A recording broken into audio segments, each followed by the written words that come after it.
Hello students, मैं Diwakar Kumar लेफोर्ड international school से।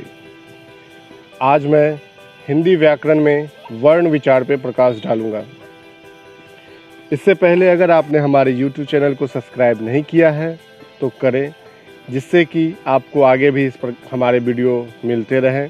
अगर इस वीडियो में आपको कोई समस्या या कोई प्रश्न हो तो आप हमारे कमेंट सेक्शन में लिखें या हमारे व्हाट्सएप ग्रुप में अपडेट करें। वर्ण भाषा की सबसे छोटी इकाई होती है। वर्णों के मेल से शब्द बनते हैं। ध्वनि के उच्चारित तथा लिखित दोनों रूप को वर्ण कहते हैं। इसका खंड या टुकड़ा नहीं किया जा सकता है, अर्थात वर्ण को खंड या टुकड़ा नहीं किया जा सकता है। वर्ण भाषा की सबसे छोटी इकाई होती है तथा ध्वनि के उच्चारित रूप को वर्ण कहते हैं। वर्णमाला वर्णों के व्यवस्थित एवं क्रमिक समूह को वर्णमाला कहते हैं, अर्थात वर्णों को सही क्रम में सजा के लिखने पे हम वर्णमाला देख सकते हैं, यानी वर्णमाला हमें प्राप्त होगा। जैसे अ, आ, हर्ष ई, दीर्घ ई से लेके ह तक हम जानते हैं। हिंदी वर्णमाला में कुल 52 वर्ण होते हैं, यानी 52, जिनमें 11 स्वर, 33 व्यंजन, 33 व्यंजन, 2 अयोगवाह और 2 अन्य वर्ण तथा 4 संयुक्त व्यंजन होते हैं। जिन वर्णों का उच्चारण बिना किसी अन्य वर्ण की सहायता से होता है तथा जिसके उच्चारण में कोई भी रुकावट नहीं होती है, उसे स्वर वर्ण कहते हैं। अ, आ, हर्ष ई, दीर्घ ई, हर्ष उ, दीर्घ उ, री, ए, ऐ, ओ, औ, ये सभी स्वर वर्ण हैं। स्वर के भेद। पहला, ह्रस्व स्वर। जिन स्वरों के उच्चारण में केवल एक मात्रा का समय अर्थात बहुत कम समय लगता है, उन्हें ह्रस्व स्वर कहते हैं। ये 4 हैं: अ, ई, उ, री। इन्हें मूल स्वर भी कहते हैं। इन्हें मूल या आधार स्वर भी कहा जाता है। दूसरा है दीर्घ स्वर। जिन स्वरों के उच्चारण में ह्रस्व स्वर से ज़्यादा समय लगता है, अर्थात दुगना समय उसके उच्चारण में लगता है, तो वह दीर्घ स्वर कहलाता है। ये हैं आ, दीर्घ ई, दीर्घ उ, ए, ऐ, ओ, औ। ये सभी दीर्घ स्वर हैं, क्योंकि इनमें हर्ष स्वर से ज़्यादा समय लगता है, दुगना समय लगता है। तीसरा है प्लुत स्वर। इन स्वरों के उच्चारण में ह्रस्व स्वर से 3 गुना ज़्यादा समय लगता है। इन्हें प्लुत स्वर कहते हैं, जिनका प्रयोग मुख्यतः संस्कृत के शब्दों में होता है। प्लुत स्वर को हिंदी के 3 को जैसे लिखते हैं, उस प्रकार के चिन्ह से प्लुत स्वर को भी लिखते हैं। ये थे स्वर के भेद। अब हम कुछ और भी देखते हैं। कुछ स्वर के ही कुछ और भी प्रकार हैं। जो एक है अवग्रह। इसके उच्चारण में भी 3 गुना समय लगता है। इसका प्रयोग नाटक तथा संगीत के धुनों को ज़्यादा और कम करने में होता है। जैसे हम कहते हैं भैया, तो या में थोड़ा ज़्यादा समय लगता है। कन्हैया, या में थोड़ा ज़्यादा समय लगता है, तो ये अवग्रह कहलाता है। दूसरा है अयोगवाह। हिंदी वर्णमाला में अनुस्वार तथा विसर्ग को अयोगवाह कहते हैं। ये न तो स्वर होते हैं और न ही व्यंजन होते हैं, इसलिए इन्हें अयोगवाह कहते हैं। अगला है अनुस्वार। इसका उच्चारण नाक के द्वारा होता है। इसे किसी भी वर्ण के ऊपर बिंदु देकर बताते हैं या प्रयोग करते हैं। जहाँ ऊपर में बिंदु होगा वह अनुस्वार कहलाएगा। अगला है अनुनासिक। जिन वर्णों के उच्चारण में नाक एवं मुंह दोनों से हवा निकलती है, वे अनुनासिक कहलाते हैं। इसे हम चांद बिंदु देकर संबोधित करते हैं। किसी भी वर्ण के ऊपर पे आधा चांद और बिंदु दिया जाता है, उसी को अनुनासिक कहते हैं। फिर है विसर्ग। इसके उच्चारण में कंठ से ह के समान स्वर निकलता है। ऐसे वर्ण के अंत में 2 बिंदु के द्वारा बताते हैं, जैसे अह, अतः, प्रातः। लास्ट में जो 2 बिंदु है, वही विसर्ग कहलाता है। नेक्स्ट है आगत वर्ण। वर्णों के ऊपर में अर्धचंद्र का प्रयोग करते हैं तो वह आगत वर्ण कहलाता है। यह मुख्य रूप से अंग्रेजी भाषा से लिया गया है, हिंदी भाषा में इसका प्रयोग नहीं होता था। हिंदी भाषा में अनुनासिक का होता था, जहाँ अर्धचंद्र देने के बाद ऊपर पे बिंदु देते थे, लेकिन यहाँ पे सिर्फ अर्धचंद्र देते हैं, जैसे डॉक्टर, ऑफिस आदि बहुत सारे हैं। नेक्स्ट है हलंत या हल चिन्ह। हम जानते हैं कि व्यंजन के प्रयोग में अ अनिवार्य रूप से आता है, परंतु जब उसमें अ नहीं रहता है तब हम हल या हलंत चिन्ह का प्रयोग उसके नीचे में करते हैं, जिसका अर्थ होता है कि वह वर्ण जिसमें हमने हलंत चिन्ह का प्रयोग या हल चिन्ह का प्रयोग किया है वह आधा है, पूरा नहीं है। यहाँ पे याद रखने की एक बात है कि सभी स्वर के साथ अनुनासिक का प्रयोग होता है, लेकिन जब स्वर के ऊपर पहले से कोई रेखा जैसे ऐ, ओ ऊपर में अगर कोई रेखा हो तो अनुनासिक के जगह पे अनुस्वार का प्रयोग करते हैं। आगे है मात्राएं। प्रत्येक स्वर के लिए कुछ मात्राएं निश्चित की गई हैं जो व्यंजन के साथ मिलकर नया वर्ण बनाते हैं, अर्थात मात्रा युक्त वर्ण बनाते हैं। अर्थात व्यंजनों में स्वरों का जो रूप होता है वो मात्रा कहलाता है। यहाँ ध्यान देने वाली बात यह है कि अ वर्ण की मात्रा नहीं होती है, यानी अ की कोई मात्रा नहीं होती है। प्रत्येक व्यंजन में अ लगा होता है, अ के बिना व्यंजन आधा होता है, जिसे हलंत चिन्ह लगा के हम बताते हैं, यानी हल चिन्ह लगा के हम बताते हैं। वो आधा होता है, पूरा नहीं होता है। जिस व्यंजन में अ नहीं लगा होगा वो आधा होगा, और कोई भी व्यंजन जो होता है उसमें अ पहले से ही लगा होता है, यानी कि हर एक व्यंजन में अ लगा ही होता है। जहाँ अ नहीं लगा होगा उसके नीचे हलंत चिन्ह होगा या वह आधा लिखा होगा। दूसरा है री की मात्रा में, यानी री की मात्रा के साथ री की मात्रा रॉ के साथ नहीं मिलती है। अब हम व्यंजन के बारे में जानेंगे। व्यंजन जिन वर्णों का उच्चारण स्वरों की सहायता से होता है उन्हें व्यंजन वर्ण कहते हैं। क से ह तक कुल 33 व्यंजन वर्ण होते हैं, अर्थात 33। इनके अलावा र और ढ 2 अन्य वर्ण होते हैं तथा 4 संयुक्त व्यंजन भी होते हैं। 2 अलग अलग व्यंजनों के मिलने पर संयुक्त व्यंजन बनते हैं, जैसे अक्ष क और श, जिसे हम मूर्धन्य श भी कहते हैं, उसे मिलके अक्ष बनता है। त्र त आधा त और र मिलके त्र बनते हैं। इसी प्रकार ज्ञ और श्र भी बनते हैं। द्वित व्यंजन 2 समान व्यंजनों के मिलने पे द्वित व्यंजन का निर्माण होता है, जैसे बच्चा में च और च संयुक्त होता है। यहाँ पे 2 व्यंजन मिल रहे हैं, च और च, तो जब आधा च पूरा च के साथ मिलता है तो उसको च और च ही लिखते हैं, उसमें हलंत नहीं देते हैं, वो द्वित व्यंजन होता है। आगे हम जानते हैं कि उच्चारण के स्थान के दृष्टि से व्यंजन के कितने भेद होते हैं। तो उच्चारण के स्थान के दृष्टि से व्यंजन के 3 भेद होते हैं। पहला स्पर्श व्यंजन, जिन व्यंजनों के उच्चारण में हवा जीभ तथा मुंह के अलग अलग भागों को स्पर्श करती है स्पर्श व्यंजन कहलाती है। क से म तक सभी स्पर्श व्यंजन हैं।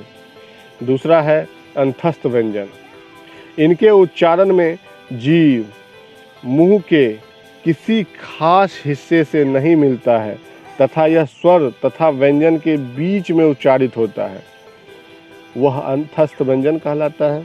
ये 4 हैं, य, र, ल और व, इन्हें अंतस्थ व्यंजन कहते हैं।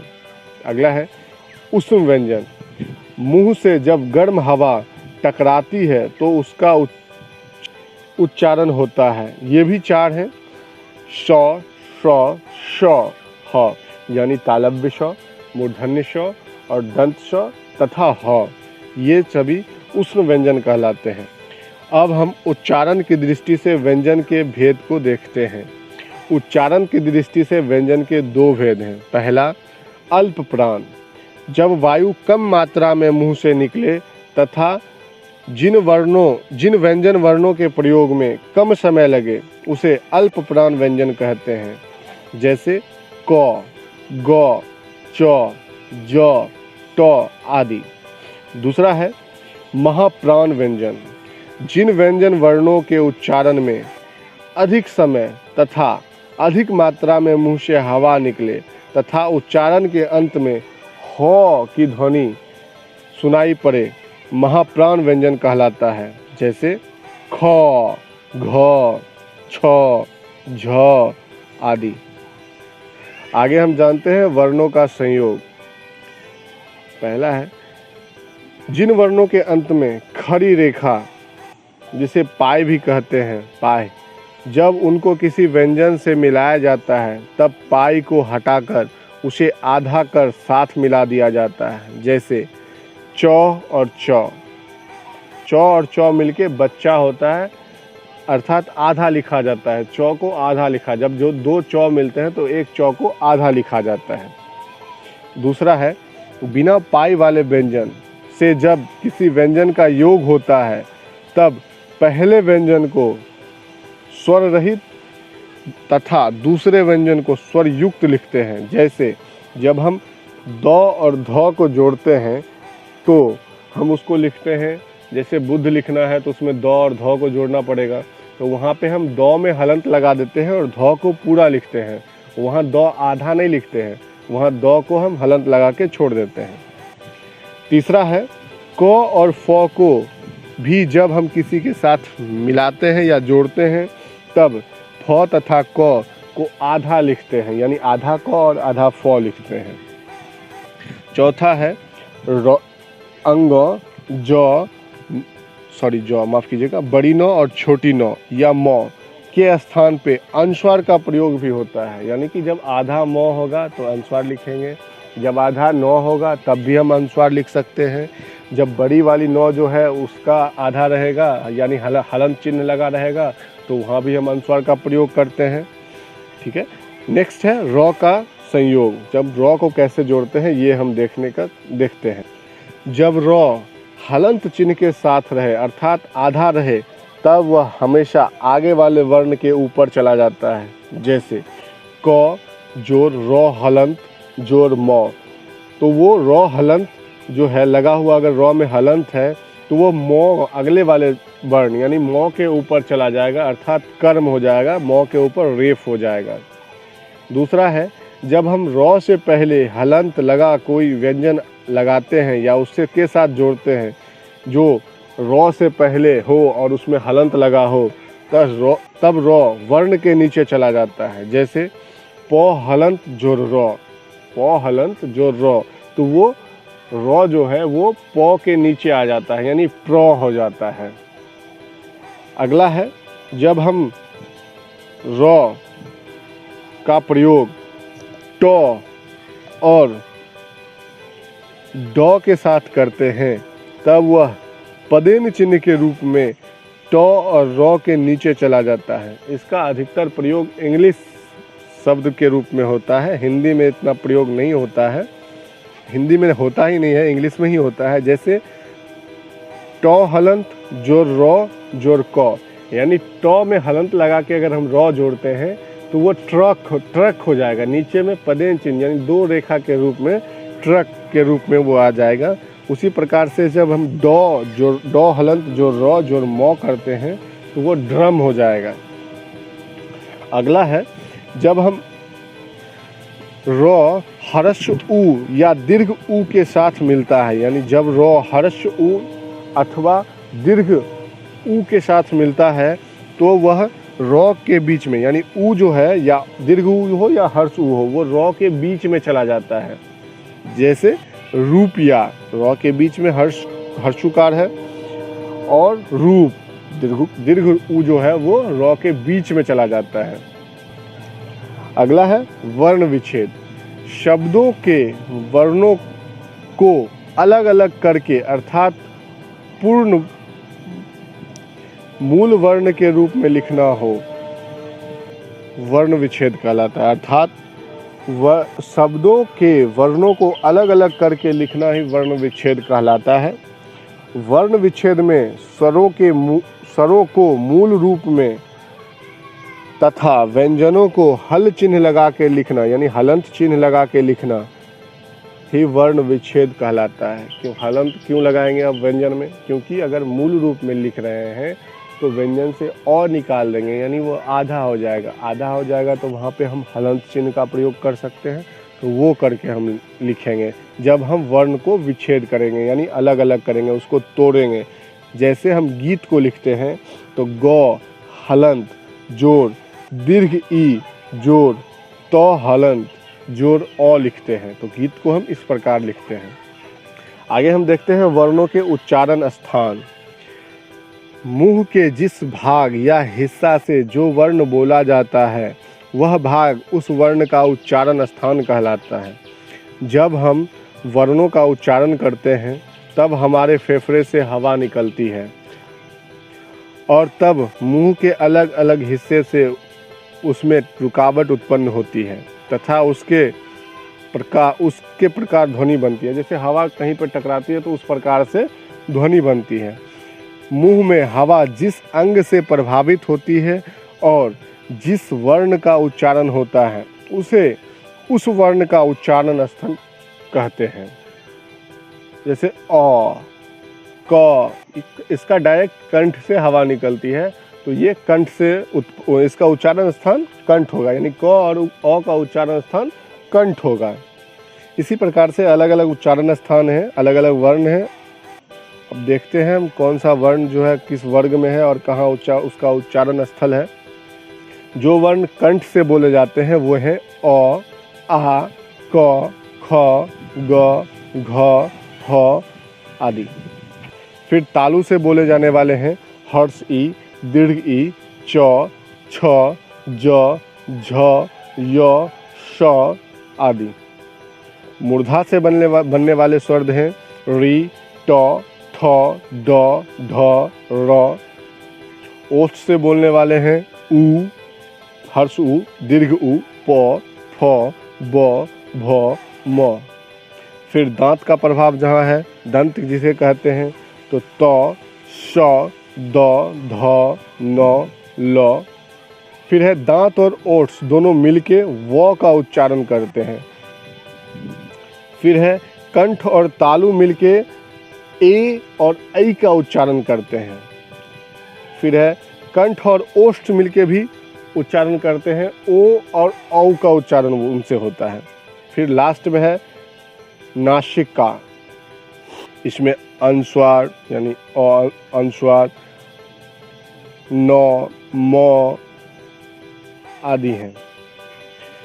वर्णों से जुड़े और भी बहुत सारी समस्याएं हो सकती हैं और बहुत सारी और भी चीज़ें हैं जिनको मैं इस वीडियो में नहीं दे रहा हूं। अगर कुछ और जानकारी आपको अगर चाहिए तो आप हमारे कमेंट सेक्शन में लिख सकते हैं और आप बता सकते हैं। कोई समस्या हो तो इस पाठ से जुड़े प्रश्न उत्तर हल करें, और हल में कोई समस्या आती है तो वो भी हमारे कमेंट सेक्शन में लिखें या व्हाट्सएप ग्रुप में अपडेट करें।